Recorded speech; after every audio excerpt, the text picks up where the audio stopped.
Bonjour et bienvenue dans cette nouvelle vidéo. Aujourd'hui, on va parler de ce qui va t'aider à te libérer, à plus avoir de compulsion alimentaire, de ce besoin irrépressible de te remplir de nourriture et de perdre ce contrôle, de plus pouvoir s'arrêter, qui s'accompagne très souvent d'énormément de culpabilité, d'un mal-être qui vient aggraver les jugements qu'on a de soi et tout ça.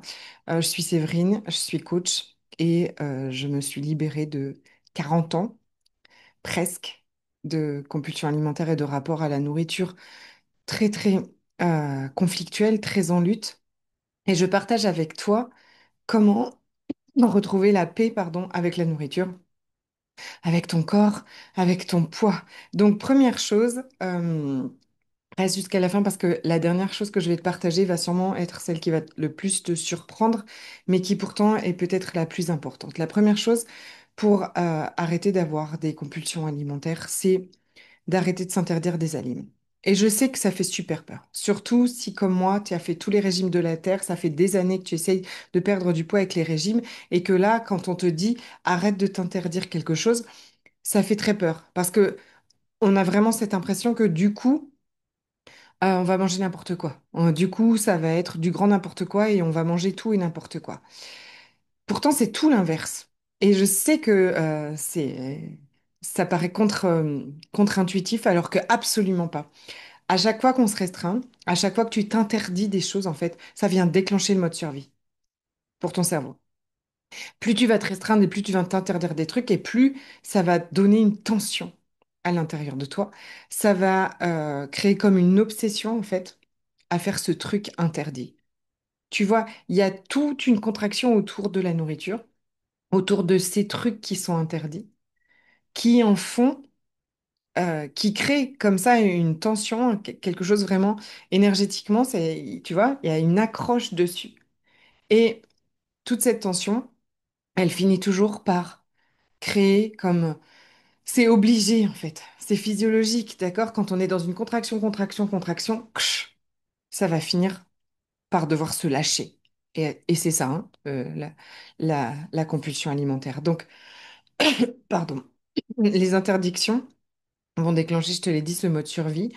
Donc, moins tu auras d'interdictions, moins tu auras de restrictions et de contrôle, plus tu vas retrouver paix et sérénité avec la nourriture. Et tu verras instinctivement, naturellement, on n'a pas envie de manger des pains au chocolat toute la journée. On n'a pas envie de se remplir de pizza toute la journée. Et ça, je sais que quand on se les est interdits, comme moi, pendant je sais pas combien de temps, des années et des années, c'est pas quelque chose qui est facile, mais expérimente. C'est quelque chose vraiment à expérimenter. OK? La deuxième chose que je voulais te dire, c'est euh, arrête de pas manger si tu as faim. Parce que c'est pas l'heure, parce que tu as trop mangé à la fois d'avant, parce que tu vois, il y a un contrôle de ça. Si tu manges pas quand tu as faim, tu risques de manger beaucoup plus quand tu vas t'autoriser à manger. Pardon, quand tu auras le droit de manger, tu risques de manger beaucoup plus. Et alors que si tu t'autorises simplement à manger quand tu as faim, c'est toujours, tu vois, l'idée, c'est vraiment de retrouver du flow. C'est de retrouver, tu vois, la contraction, le contrôle, c'est comme ça. Je mange ci, je mange pas ça, je mange à telle heure, je mange pas à telle heure, je mange... Là, c'est vraiment de retrouver de la fluidité et du flow avec la nourriture. Bien sûr que ça va faire peur. D'accord? Ça fait peur à ton mental. C'est normal parce que s'il a passé tellement de temps dans le contrôle, dans se réguler, dans se restreindre, ça lui fait peur de lâcher ça. Et vraiment, c'est important de le prendre en considération. On va en reparler. À la fin, décidément, ce chat dans cette gorge, excusez-le, on va en reparler à la fin des peurs et de tout ça. OK? La troisième chose que je voulais dire, c'était d'arrêter de ne pas manger ce que tu as vraiment envie de manger et de le remplacer par autre chose qui serait correct. Par exemple, de ne pas manger un carré de chocolat et de manger une pomme à la place alors que tu avais envie de ce carré au chocolat. Bien sûr, Là aussi, tu vas me dire, bah oui, mais si j'ai envie, est-ce que je vais manger, m'autoriser du coup et manger un pain au chocolat chaque fois que je passe devant la boulangerie parce que j'en ai envie? Tu verras que quand on lâche le contrôle, quand on lâche, euh, oui, ce contrôle sur la nourriture, et que tu viens ajouter quelque chose d'important, c'est que tu vois ce carré de chocolat qui est plus interdit, qui est plus un truc, genre c'est plus un crime, ça n'est pas un crime de manger un carré de chocolat, mais que tu vas le déguster, que tu avais envie de ça, tu vas y mettre de la conscience, tu vas y mettre de la présence. L'expérience avec le chocolat n'a absolument rien à voir. Que quand je mange un truc vite parce qu'il m'est interdit, que du coup, j'en ai pas pleine satisfaction, que je vais continuer à en avoir envie, ou que si je mange une pomme à la place, elle va pas me satisfaire, clairement. Les envies comptent, hein. Les envies comptent autant que la faim.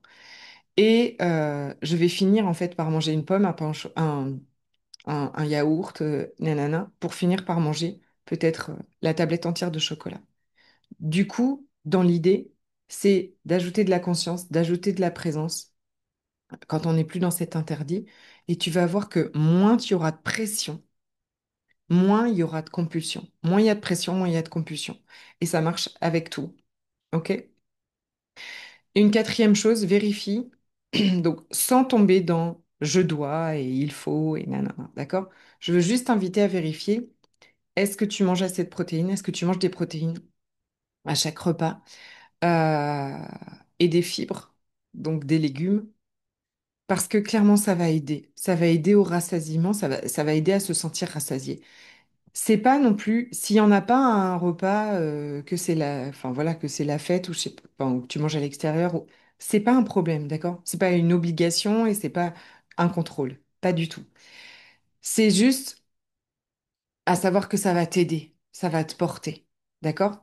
En dehors du fait aussi que les protéines vont t'aider à augmenter ton métabolisme de base, et ça j'en ai parlé dans ma dernière vidéo, je te mettrai le lien pour aller la regarder, ok?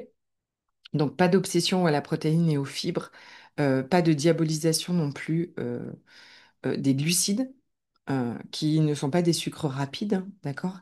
Et donc qui sont aussi importants. Et la dernière chose que je voulais te dire, c'est pour moi une des plus importantes, de considérer comment tu te sens, de d'aller checker comment je me sens, de quoi j'aurais besoin, qu'est-ce qui se passe dans mon corps, qu'est-ce que je suis en train de ressentir. Parce que vraiment, tout ce que je viens de te dire est important pour qui crée la pression. Mais il y a une chose aussi, quand il y a urgence, tu sais, dès qu'il y a urgence, quand il y a urgence à faire quelque chose, à ne pas faire quelque chose, quand il y a urgence à ce que tu maigrisses, quand il y a urgence à manger, c'est que toujours à l'intérieur de toi, il y a quelque chose qui n'a pas été ressenti.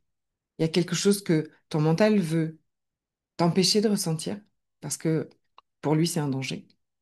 Une émotion, d'accord? Une émotion très intense, de la tristesse, de la honte, quelque chose que tu ne veux pas, que ton mental ne veut absolument pas que tu ailles ressentir. Et on... c'est hyper important.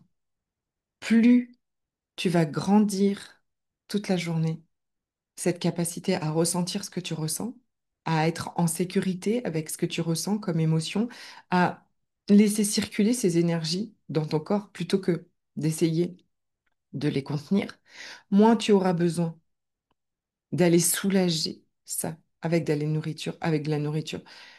Quand on a des compulsions alimentaires, quand on a une relation euh, conflictuelle avec la nourriture, très souvent c'est parce qu'on l'utilise, la nourriture, pour aller nous anesthésier. Et c'est pas une critique. Et c'est pas quelque chose à juger. On a fait comme ça jusque-là parce qu'on savait pas faire autrement. Peut-être qu'à un moment de notre vie, ça nous a sauvés, mais ok. Sauf que c'est la stratégie que ton mental a utilisée, c'est la stratégie que ton système de survie interne a utilisée, ok. Parce que c'est toujours ce dont notre mental veut nous protéger, vivre une émotion, ressentir une émotion.